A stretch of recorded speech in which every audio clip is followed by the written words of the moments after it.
Hello everyone, स्वागत है आप सभी का बीपीएससी 360 पर।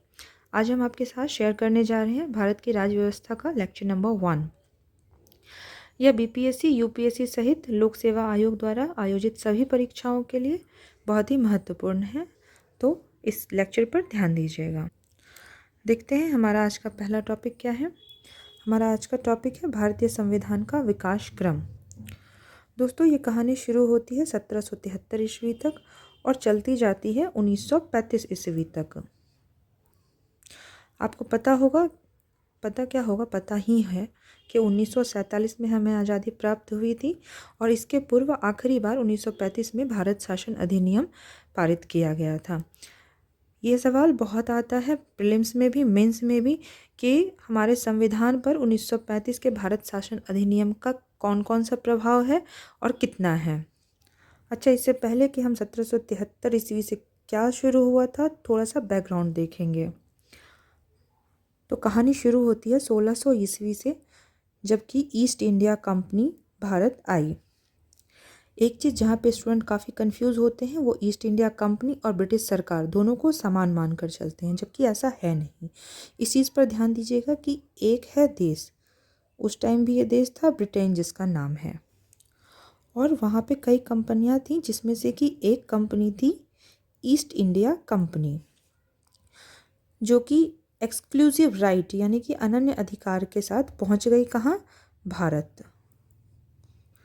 और एक्सक्लूसिव राइट उनके पास किस चीज़ का था, तो यहाँ पर व्यापार करने का था, यानी कि ट्रेड करने का था। ये एक तरह से एक मोनोपोली थी कि भारत के साथ सिर्फ ईस्ट इंडिया कंपनी ही ट्रेड कर सकती है और कोई कंपनी ट्रेड नहीं कर सकती है। कुछ समय तक भारत के साथ ट्रेड करने के बाद ईस्ट इंडिया कंपनी जब ठीक ठाक पावरफुल हो गई, तो इन्होंने लड़ी अपनी पहली लड़ाई, जो कि प्लासी के युद्ध के नाम से जाना जाता है, और यह 1757 ईस्वी में हुआ था।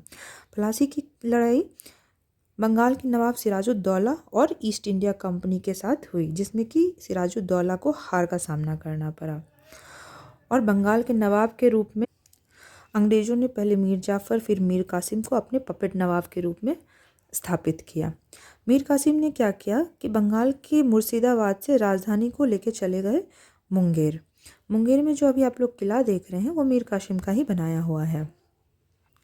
कुछ समय के बाद मीर कासिम ने पपेट नवाब बनने से इनकार कर दिया और फिर हुआ बक्सर की लड़ाई। बक्सर की लड़ाई 1764 में हुई थी, जिसमें कि एक तरफ तो थे मीर कासिम, अवध के नवाब और मुग़ल सम्राट, और दूसरी तरफ फिर से थी ईस्ट इंडिया कंपनी। एक बार फिर से ईस्ट इंडिया कंपनी जीत गई और बंगाल पूरी तरह से बंगाल के नवाब के हाथ से निकल गया। इसके बाद 1765 ईस्वी में ईस्ट इंडिया कंपनी को बंगाल, बिहार और उड़ीसा के दीवानी राइट्स प्राप्त हो गए। दीवानी राइट्स यानी कि राजस्व वसूल करने का अधिकार। अच्छा, आपको बता दें कि तब के बंगाल में अभी का पश्चिम बंगाल और बांग्लादेश दोनों शामिल थे। बिहार में बिहार और झारखंड दोनों शामिल थे, और साथ में उड़ीसा। तो एक बहुत बड़े क्षेत्र का दीवानी अधिकार जो है वो ईस्ट इंडिया कंपनी को प्राप्त हो गया। और इसके बाद ब्रिटिश सरकार चौंकी कि भैया ये तो बहुत ठीक ठाक कमा खा रहे हैं और हमें तो कुछ खास वैसा मिलता हुआ नज़र नहीं आ रहा है।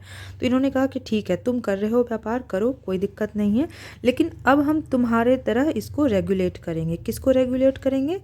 तो भारत को रेगुलेट करेंगे हम तुम्हारे थ्रू। और इस तरह से आया पहला रेगुलेटिंग एक्ट 1773। ये देखिए, ये ईस्ट इंडिया कंपनी का लोगो था, E for east, I for India and C for company. तो आइए देखते हैं कि रेगुलेटिंग एक्ट 1773 के मुख्य प्रावधान कौन कौन से थे।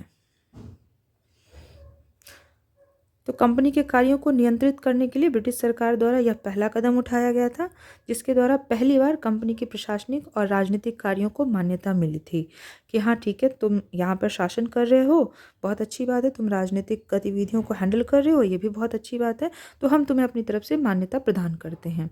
और मान्यता प्रदान करते भी क्यों नहीं, क्योंकि फाइनली तो जो भी माल आ रहा था वो जाना था ब्रिटिश सरकार के पास ही। और इसके अलावा भारत में केंद्रीय प्रशासन की नींव यहीं से पड़ती है। भारत में क्या क्या बदलाव हुआ, तो सबसे पहले बंगाल के गवर्नर को बंगाल का गवर्नर जनरल पद का नाम दिया गया कि हम तुम्हारा करते हैं प्रमोशन, अब तुम सिर्फ गवर्नर के नाम से नहीं जाने जाओगे बल्कि गवर्नर जनरल के नाम से जाने जाओगे। और इस तरह से लॉर्ड वारेन हेस्टिंग्स जो हैं वो बंगाल के प्रथम गवर्नर जनरल नियुक्त हुए। साथ ही 1774 में कलकत्ता में एक उच्चतम न्यायालय की स्थापना की गई जिसके कि मुख्य न्यायाधीश बने सर एलिजा एम्फे। यहाँ पे 2 सवाल बहुत महत्वपूर्ण हैं जो कि अक्सर प्रीलिम्स में पूछे जाते हैं।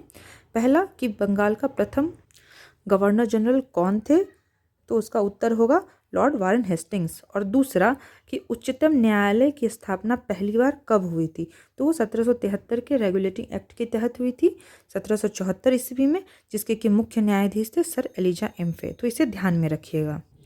इसके अलावा कंपनी के कर्मचारियों को निजी व्यापार और भारतीयों से उपहार व रिश्वत पर रोक लगा दी गई कि अब जो है तुम चुपके चुपके कुछ नहीं कमा सकते हो, जो भी तुम्हें कमाना है वो सब ट्रांसपेरेंट रहेगा। साथ ही बोर्ड ऑफ डायरेक्टर्स के माध्यम से कंपनी पर सशक्त नियंत्रण किया गया। इसके बाद आया 1784 ईस्वी में पीट्स इंडिया एक्ट। इसका नाम पीट्स इंडिया एक्ट ब्रिटिश प्रधानमंत्री विलियम पीट्स के नाम पर रखा गया था और यह उनकी तस्वीर है। देखते हैं इसके मुख्य प्रावधान कौन कौन से थे।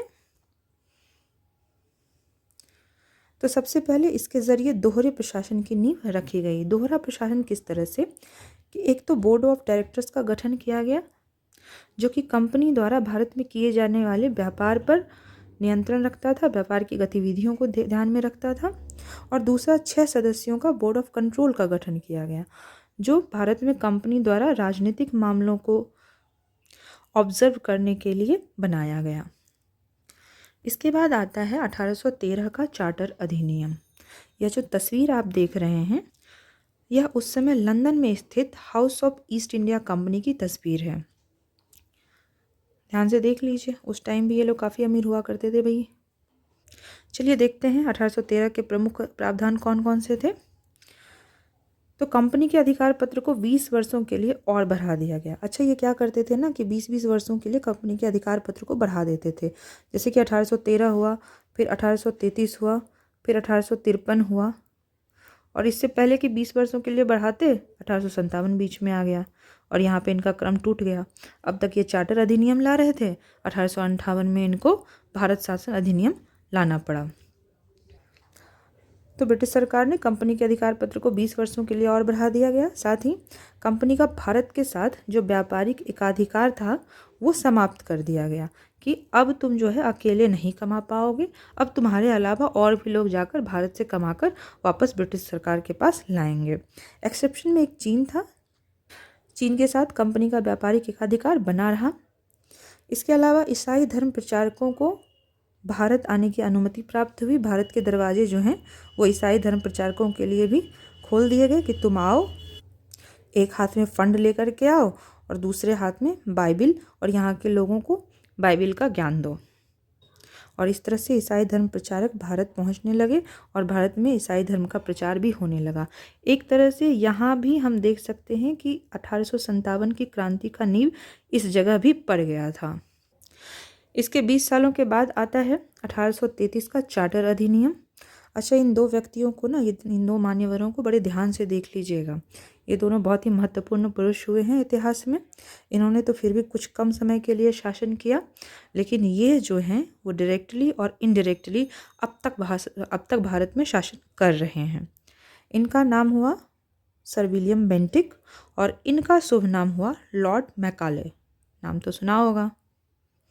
अभी भी अप्रत्यक्षतः यह भारत पर शासन किए ही जा रहे हैं और अगले कितने वर्षों तक यह शासन करेंगे ये पता नहीं भारत सरकार भी जानती है कि नहीं जानती है।